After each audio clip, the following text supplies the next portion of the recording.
proclaimed that we're here to have fun. We're here to network with each other. We're here to share stories. We're here just to make each other stronger, as well as to let the world know, and especially to let the people behind us know. It's just a symbol of all of the other networks, and not just the networks, but the print media, that we're watching them. As Andrew Breitbart would say, we're watching you. Because one of the reasons that they do what they do is because they're cowards. And it's so much easier to just regurgitate the acceptable line and keep your job and get promoted and be invited to the nice parties than it is to stand up and have guts. Look how much guts it took Andrew Breitbart to do what he did, and how little guts it takes for them to repeat what it is they say. It's not just their lack of guts, though. You know, we try to figure out why would they do it. Because the truth is, and there's a speech that I gave a while back, and I hate to be self-promoting, and if I am going to be self-promoting, I should be self-promoting my book. But there's a lecture that I gave a while back, I think you were there, Michael, when I talked about the fact that the mainstream media has gotten literally every major story of the last 60 years, not just wrong, but as wrong can be, diametrically opposed to the truth, always to the advantage of the evil, failed, and wrong. I'll give you a couple of examples. Many of us here are old enough to remember how stunned we were, at the collapse of the Soviet Union. How is it that we were caught so completely unawares? Because not only was the leftist media telling us that the Soviet Union was a co-equal superpower with the United States, they weren't telling us at all that this behemoth was about to collapse. Why? Because they will not tell us anything bad about another culture, and they will exaggerate what's wrong with ours. I'll give you another example. Many of you are old enough to remember back in the 80s, they were telling us that Japan was an unstoppable economic juggernaut. This, as it was about to crumble, collapse into what is now a decades-long recession. Folks, they were telling us they were unstoppable. They are now in a decades-long recession. That's not that CBS, NBC, ABC, the New York Times got things a little bit wrong. It was diametrically opposed to the truth. All right? How many of us were stunned when those airplanes hit those buildings in New York City? Why were we so stunned? Because they were telling us, and they continue to tell us, that Islam is a religion of peace. Right on. The most murderous Hitlerian ideology on the planet today, and they portray it, not a little bit wrong, they portray it as a religion of peace, while they portray the Tea Partiers and the Christians and the Jews who support that as violent, as on the verge of violence. This is not a little bit wrong, folks. This is diametrically opposed to the truth, always to the advantage of the evil, failed, and wrong.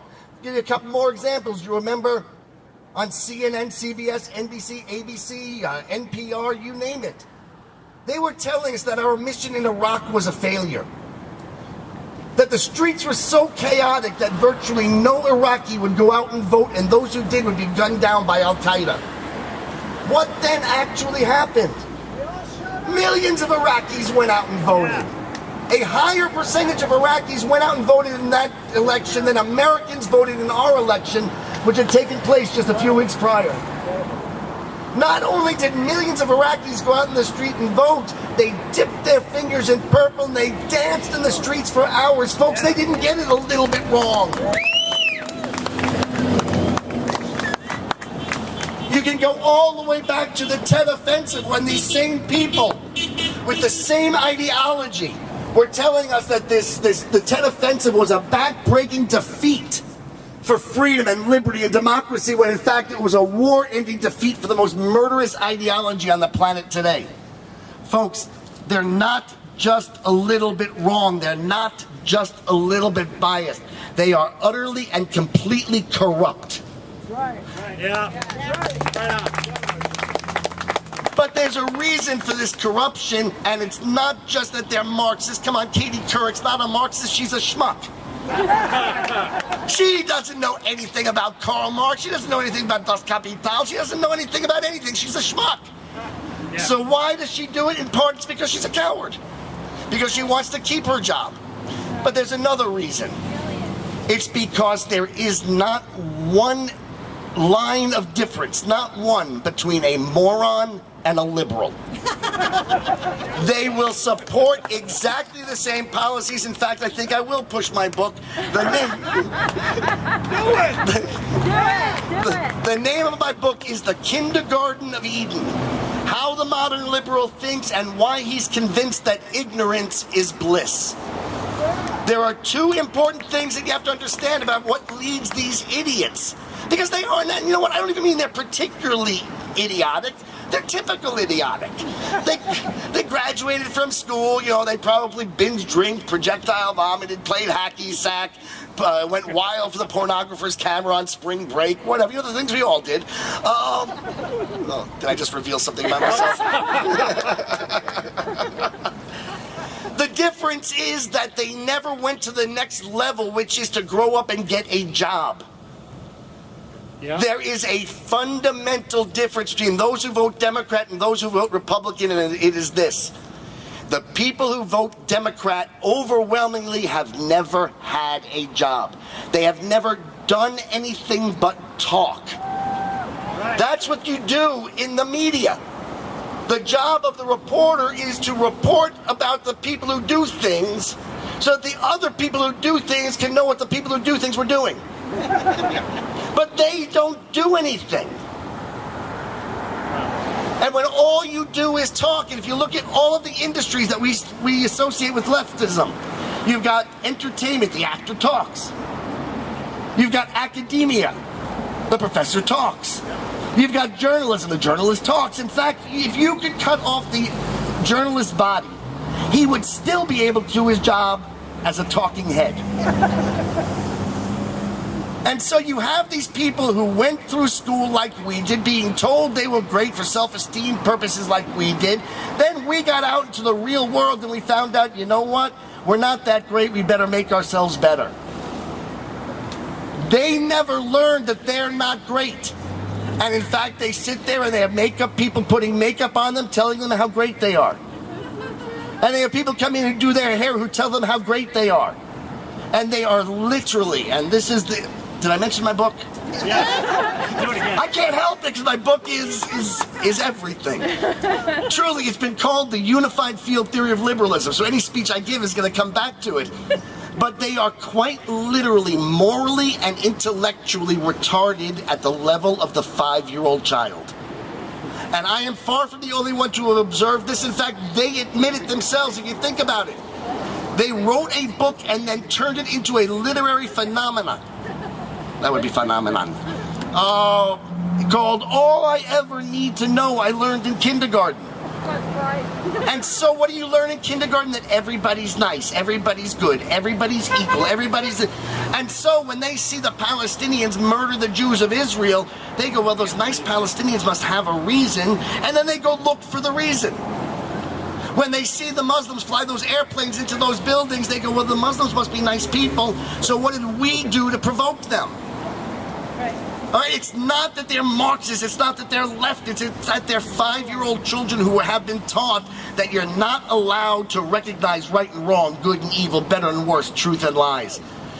And if you do not discriminate between right and wrong, if you do not discriminate between better and worse, if you do not discriminate between truth and lies, it doesn't make everything meet in the middle. What it means is that you have no explanation for success and failure. To the modern liberals, like the reporters here at CBS and NBC and ABC and all the rest, because they have to start, and Andrew referred to this once, I recall, as neutral between all sides, between good and evil, between Saddam Hussein and the United States, between the Palestinians and the Israelis, between the Muslims and the Christians. Once you start as neutral, anything that succeeds is by definition unjust. If nothing is better than anything else, then why should something succeed? Why should a person succeed? If you didn't build it, then why do you have it? And if you didn't build it, then justice requires that they take it away. See, indiscriminateness of thought does not lead to indiscriminateness of practice, whether it's what they teach our children in the schools, what they support when it comes to laws and regulations, or what they report. Indiscriminateness of thought leads invariably to siding with evil over good, wrong over right, and the behaviors that lead to failure over those that lead to success. Katie Couric, or whoever it is they have running CBS News these days. Bob Schieffer, whoever replaced him, it makes no difference. They're not radical leftists. This is why when you talk to them, they'll deny that they're biased. No, we're not biased, we're neutral. They don't have a clue. They think we're insane. We say you're biased. They know we followed the laws that they taught us in journalism school. I was neutral. But when you're neutral between right and wrong, when you're neutral between good and evil, when you're neutral between better and worse, when you're neutral between truth and lies, it doesn't make everything meet in the middle, folks. It flip-flops everything. Barack Obama was asked, and then I'll introduce our host. I actually got billed as the host, but I'm not the host, I'm the MC. With a book. What's it called? Good book. It's called The Kindergarten of Eden. Yeah. And I'll tell you where I got the name from. Originally, the first talk that I gave to the Heritage Foundation, which this book is based on, and Andrew called that talk one of the 5 most important conservative speeches ever given. And I called that talk Regurgitating the Apple, How the Modern Liberal Thinks. And the notion was this. The modern liberals convinced that if mankind lost paradise, we started to fight, we had to toil, then suddenly we became greedy, and if we lost paradise when we ate the apple and gained knowledge of right and wrong, the modern liberals convinced that if we would just all give up, if we would regurgitate the apple, give up all knowledge of right and wrong, we could return to paradise. See, if you didn't believe in good, then you wouldn't fight for the good. If you didn't believe in evil, you wouldn't fight against evil. So if you don't believe in good and you don't believe in evil, then there's nothing to fight about. Peace will reign. That is the thinking, that is the ideology. I forget that I was going to make another point. I know it had something to do with my book, though. But we got plenty of time. We've got a number of speakers, and I'm just so pleased and proud and honored to introduce the person, the real host, the person who put this together. Karen Siegemund is one of... it's just such a great breed of people. It's the reluctant activist. You know, the leftists are activists by choice because, frankly, they've got nothing else to do.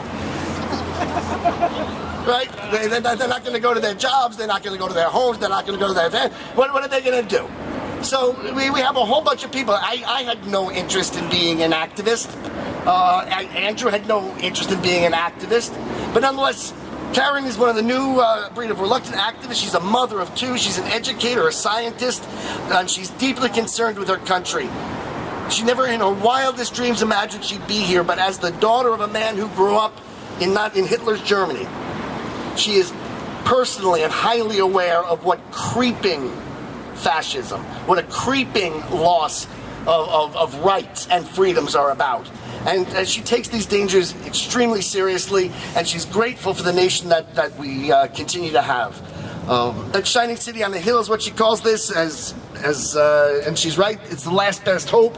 The land of people from all around the globe who are looking for opportunities, who know what real horror is. Not the real horror of, oh, nobody else is going to pay for my birth control pills today, but the real horrors that are around the world that make people come here for freedom and liberty.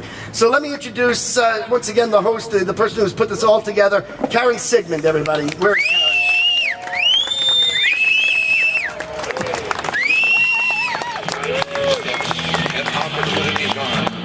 Thank you. As Evan said, really, never in my wildest dreams did I imagine I would be doing anything like this at all. In fact, I would even say a month ago, I would never have imagined I would do anything like this.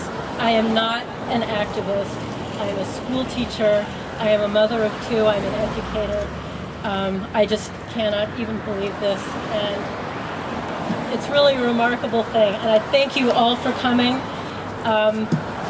There's a few people I would like to thank specifically before I get started. I would like to thank Mike Fell for everything he's done, Mark Langsam for everything he's done, Gary Amanoff for all of his support, and Doug Perkins, without whom absolutely none of this would ever have happened. This is extraordinary. We started this less than a month ago. So I just wanted to give you a quick rundown of how this all happened. Morning of September 12th, I woke up, being the insomniac that I am. It was about 4:25 in the morning. I was how it always happens. I am an insomniac. I'm also a media addict. Before my eyes were even opened, I was reaching for my phone to see what had happened in the world since the last time I had checked my phone not that long before. And what I found on September 12th was that our ambassador, Chris Stevens, had been murdered along with his guards. Unlike all other mornings, I did not roll over and go back to sleep. I got up and I spent many hours with my Facebook community reading everything that was available about the horrors that had happened in Libya and all over the Middle East. It was all on fire. Spent hours reading everything, regurgitating, sending it back into this flow of information, and realizing all of this had been completely preventable.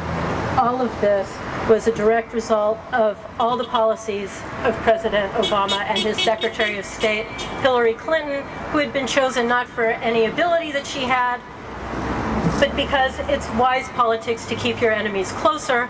We all know that's exactly why she was Secretary of State. So policies that were put in place and decisions that were made led to the horrible events of that morning. Policies that were put in place and all the decisions that they did, that they had made, led to the faux Arab Spring that was brought to us by President Obama and Secretary Clinton, but that was sold to us, and this is the key, that was sold to us by the media, who picked their agenda. It was students uprising. All they wanted was peace, love, democracy, and who are we to say that bad things would happen, right? It was completely crazy. We all saw this coming. They ignored most of the truth. They ignored, for example, the rape of Laura Logan. They ignored any story that did not fit their narrative. They sold us the Arab Spring. People went along with it. The Arab Spring is what led to the conflagration in Libya, and it's what led to the murders of our ambassador. All of this, in every single step, the media was completely complicit. Completely complicit. Then you think about, well, how did we even get here in the first place? Without the media, just imagine how we wound up with a freshman senator from Illinois with the flimsiest of records, and that's at best, how he became even the Democrat nominee to be president. It's astonishing. Without a complicit media, it would never have happened. It would never have happened. Did they ever vet him? No. Did they ask anything about his past? No. Did they ask about his college records? No. Did they ask about Bill Ayers? No. Did they ask about Reverend Wright? No. Nothing that any Republican candidate is being held to answer to, none of it was. Somebody's also exercising their freedom of speech. It's awesome. Yeah, you go. Pay attention. Can learn something. So without the media, President Obama, Senator Obama, I hope they're having fun. It's nice to have a mic. Without the media, Senator Obama would never have become the Democrat candidate. It simply would not have happened. Without the media, he would not have become president. They gave him a pass on absolutely everything. We know more about almost any Republican candidate than we do about the man who is our president, and it continues to be so. We know more about Sarah Palin, who's not even a politician anymore, than we do about our own president. We know more about what Paul Ryan thought 5 years ago about some bill he was considering than we do about Obamacare, a law that is now the law of the land. Down with NBC. Let's get rid of Rush Limbaugh. No more Rush Limbaugh. Oh, is that right? Pardon me, I have the microphone. Thanks so much. My turn. You go get your own protest going. We'll be happy to listen to you. That's all we get is the other side. So imagine a media that were responsible for any of this. Imagine a media that investigated our Democrat candidates. Imagine a media that investigated Obamacare. Imagine a media that investigated what's happening in the Middle East. Well, it's actually not hard to imagine it. Why? Because we've got fabulous alternative media right now. The new media that's out there knocks the socks off every single news outlet that calls itself mainstream. It's a travesty that our mainstream media does not do its job, and almost, I guess there's one exception, there's a couple over there, recognize that the truth is told through Breitbart, Red State, Town Hall, Politichicks, bloggers such as Kira. That's where the truth is being told, right? That's where the truth is, not the mainstream media. And we're here today to say we've had enough of the mainstream nonsense. They don't have a monopoly on this anymore. We can stand up and say, we've had enough. We have choices, right? We're the party that is all about choice. We've got choices. If they're going to stick to their own silly little, three-letter nonsense, we can't help that. But all we can do is make them aware, and they might go home and say, you know what, maybe there is an inkling of truth in that. Maybe, maybe not. You can't save everybody. They're still in kindergarten, so many of them, right? What are you going to do? So, after the events of the 12th, the 11th and the 12th, and realizing how complicit the media is, you pick the right verb, I decided, well, it wasn't a decision really, I actually pretty much went completely crazy. I started bouncing off the walls just in complete sheer lunacy at how we had been fed this line that everybody was buying. And I really just pretty much went nuts. And I said, you know what, we're having protests, we do all kinds of things, we have rallies, and we have this and we have that, and we stood up in support of Chick-fil-A, but why wasn't anybody saying it's time to stand up and take a stand against the media? Yeah. We stand up against various candidates, we support candidates, we support Chick-fil-A, but it's the media that's really at the root of all of this. It really is. So I looked around for protests, not finding anything. Then I had dinner with a friend of mine who works in the media. She's at one of the patches. And I was smoke still coming out of my ears about the whole Libya thing. It was making me crazy. And we sat down and I said, I just took a minute, but I'm really nuts about Libya. And she said, I know. Can you believe that guy made that awful video? And I went completely insane. And I realized it's not that she's stupid. They're not all that stupid. She really... We'll talk about it. She really feels she does due diligence. She reads the paper, she reads the Times, she watches the news. She felt she knew what was going on. And I explained it all to her. This is what happened, this is what happened. And she looked at me and she said, Karen, not everybody has the time that you do to dig that deep. And I said, that's the point. Nobody should have to dig that deep. When you turn on the news, you should get the truth. You should get the truth, not a storyline, right? Yeah. You should not get their spin that they want. So it was at that point that I again realized somebody had to put together a protest. I continued hurling myself around, and it came to me in a flash. And I'm hesitant to say it because I don't want to exploit anybody or anybody's memory. I really don't. But it came to me in a flash.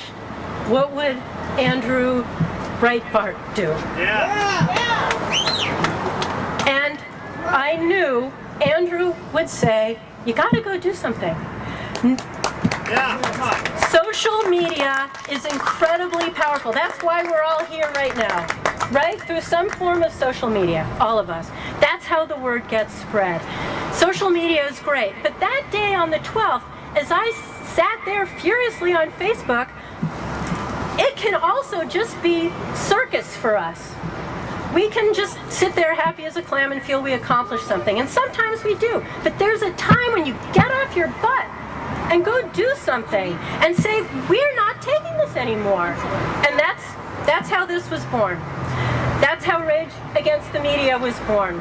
So that's why we're all here. I decided we had to, or why I'm here, I assume that's why you're here. We've had enough. No more media bias. No more corruption. No more of them telling us what the story is. No more lies. No more agenda-driven nonsense. No more being the propaganda arm of the White House.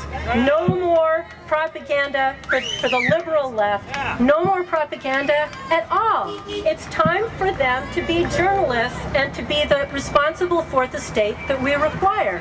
So, I want to thank you all for coming. The mission is just beginning. Today is the start of a much bigger thing. Thank you very much. Spread the word. I'm just really heartened to see you all here. Thanks.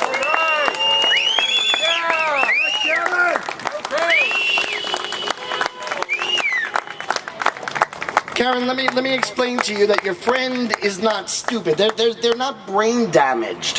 What they are is not allowed to believe what they see. They're not allowed. For example, I would have somebody tell me that we deserved 9/11 because we provoked it.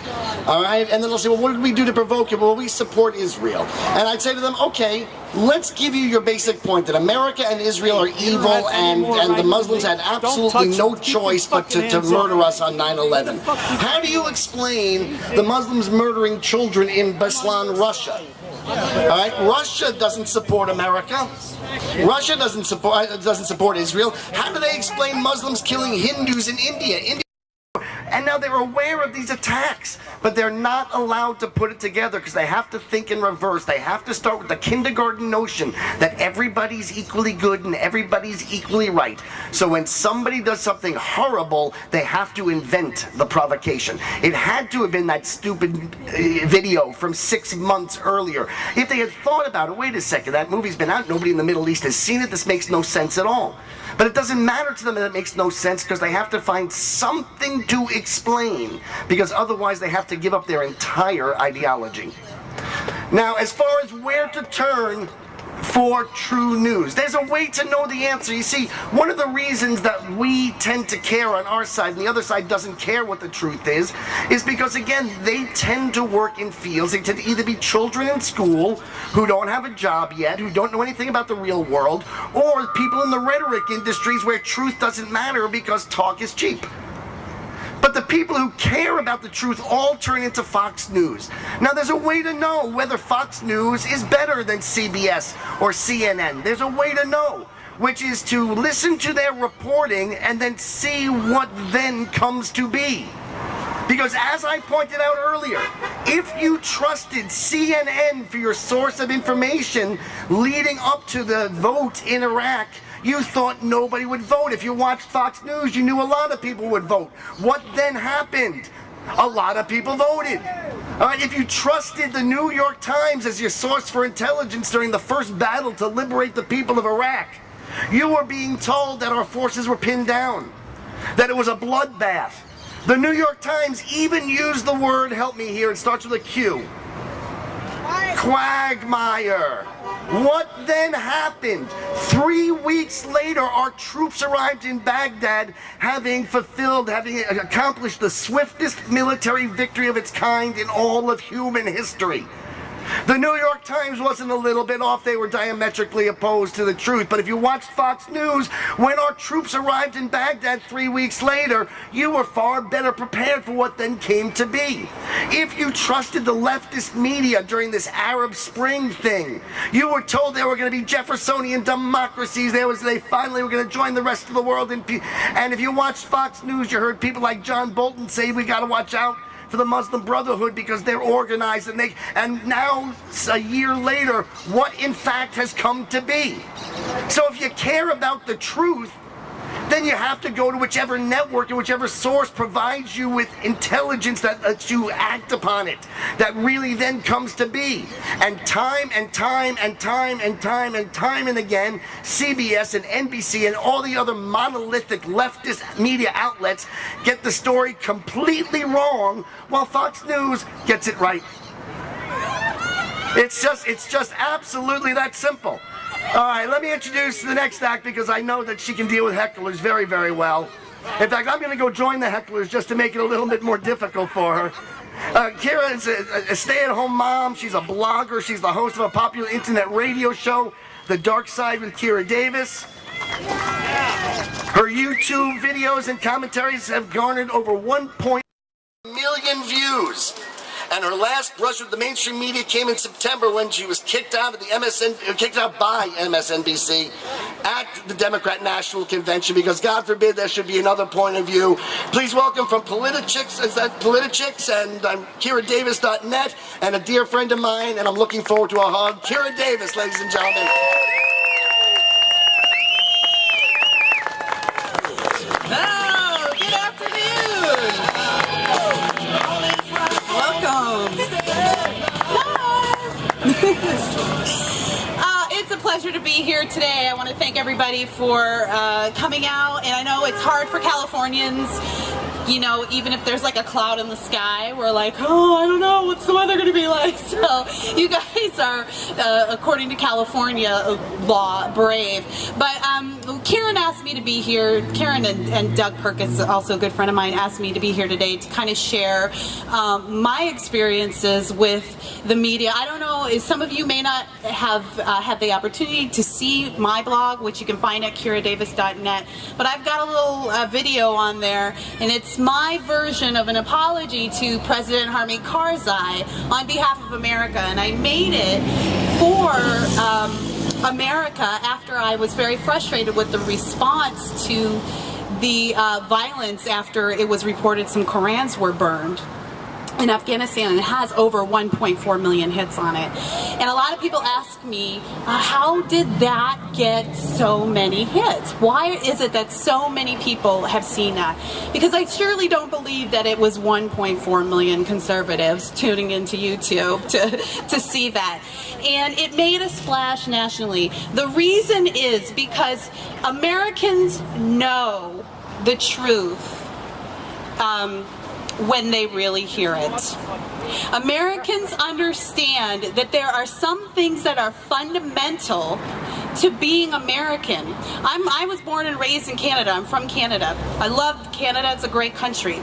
But there's something very different about America, the way Americans view freedom, the way Americans view themselves. And Americans know when they're being snookered. Now, we might say, no, they don't, but they really do. That's why that video got 1.4 million hits, because Americans of all stripes, liberal, conservative, Christian, Jew, irreligious, whoever, everyone felt like this was not a president who was representing us as Americans, who was representing the national mood. And we are in a situation where we're bogged down in this war that we don't know if there's ever going to be a way out of, and Americans are tired of apologizing, and that's why that video went mainstream. Now, do you think that the CBS picked it up? It's got 1.3 million hits. There's a little boy on there who's got 500,000 hits. He's you know, coming home from the dentist, and he was drugged up. That's been on the national news. Is my video on the national news? No. I went to the DNC in September, generously funded by my readers and my fans, and I went to the MSNBC studios. I wanted to go to a place where there would be a concentration of people who were mainstream media consumers and Obama supporters. And I said, I'm going to hold up my sign. I'm black, I'm conservative, and I'm voting for Romney. And I thought, I just want to see what people will say. I just want to see what conversations will be sparked. And so I went in with some friends, held up the sign at MSNBC studios, was there for 5 seconds before security came over and kicked me and my friends out. Not just asked us to put the sign away, which we did immediately, not just told us to please leave for an hour or two. They told us we were banned for life from the MSNBC studios at the DNC. Now, this is the the network of Chris Matthews. This is the network of Touré. These are the people who are the quickest to point out racism where they see it. You want to say that Chicago is a racist word. You want to say that basketball is racist. Or you want to say that Mitch McConnell mentioning the PGA Tour in reference to Obama is racist because Tiger Woods, Obama, obviously.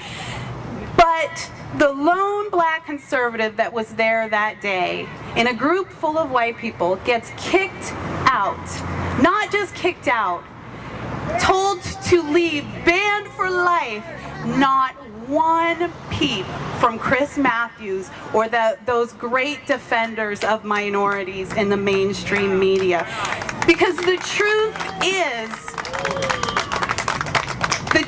is that there is a narrative that they are trying to create, and they've done a great job of creating. And I don't want everyone in this world to be a conservative. I don't want everyone in this country to be a Republican. Certainly not.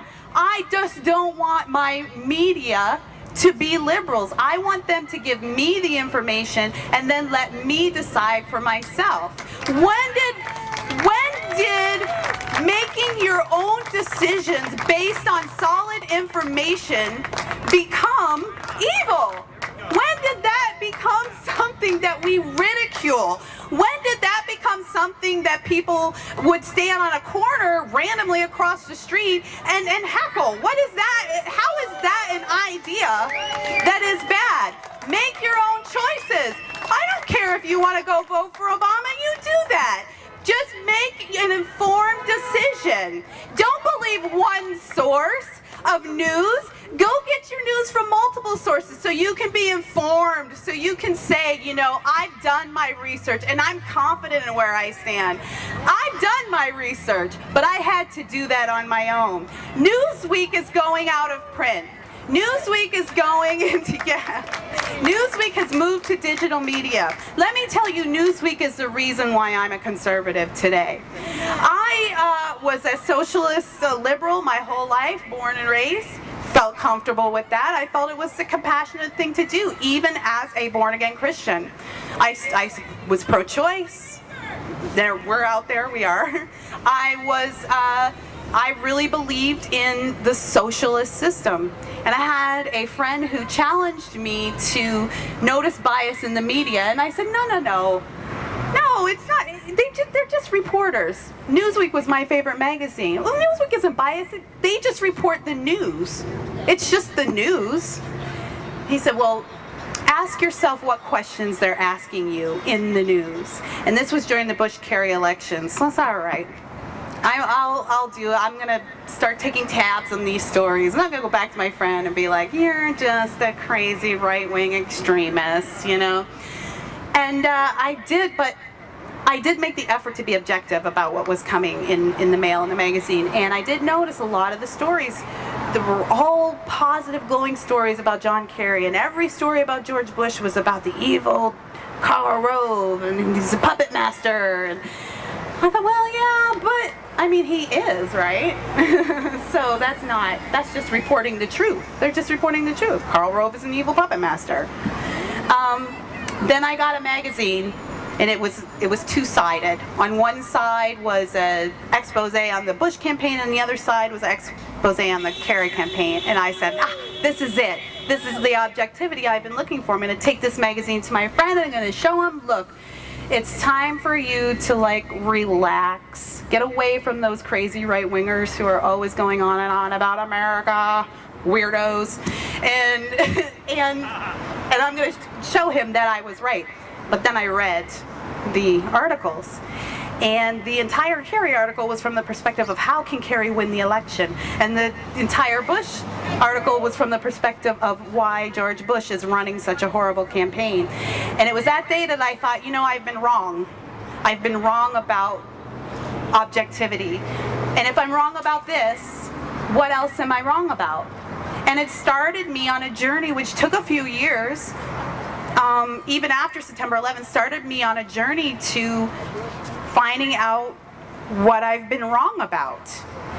And you find when you do your due diligence that in a lot of cases we've been lied to by our media. Why should we expect the media to be objective? They're just people like you and me. They have opinions. They have family members. They've had experiences in their lives that shape us. And what's wrong with saying, oh, I'm not necessarily objective about this? I'm a blogger, but I am by no means objective. Everything I write, everything I record is done through the lens of a black conservative who used to be a socialist and a liberal. It's done through the lens of a Christian, a mom, a wife. I don't pretend to be objective. I don't pretend to be giving you just the straight facts, ma'am. That's all we're asking from people like CBS and MSNBC. If you can't be objective, and I really don't think a lot of people can, then be honest. Yeah. George Stephanopoulos actually said the other day that there is no bias in the mainstream media, but look at the polls we're seeing today. Look at how Mitt Romney has surged in the last week. Yeah. But is it really a surge? It's not a surge, folks. There's not that many Americans who have all of a sudden changed their minds, just woke up one morning and said, no, I was wrong. They've always been there. It's the media that's been manipulating the polls. The polls for the media make the story. That's the story. Media is entertainment. Like anything else, it's like a sitcom, it's like a drama. If you don't believe me, why do they show commercials during your news? Why do they show commercials on MSNBC? If it's not for entertainment, commercials are ad spots. You sell ad spots at exorbitant rates to make as much money as you can, to pay your employees and earn a profit. How do you get people to watch your show? By putting things on you think they'll want to see. So of course they're biased.